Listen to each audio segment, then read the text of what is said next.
guys, good morning, good afternoon, and evening. So guys, magluluto tayo ng ginisang upo mga guys. Yan mga guys, no? Luto tayo ng ginisang upo. Mahirap itong pinanganak tayong mahirap mga guys. Kahit nata sa ibang bansa, tipid-tipid, para sa pamilya. Kaya hanggang dito lang yung ating pwedeng, mga guys. Parang mahalaga, masarap naman.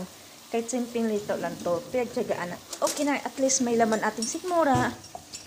Yan.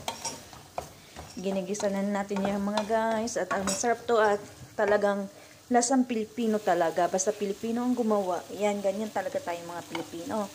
Madiskarte tayo sa buhay. Kahit kunti lang yan. Hala, sige.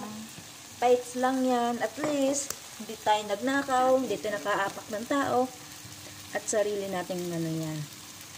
Recipe yan guys. Ayan. At nilagyan natin yung paminta. At saka bawang powder para mas masarap at kunting toyo para naman mas malasa yung ating ginisang upo.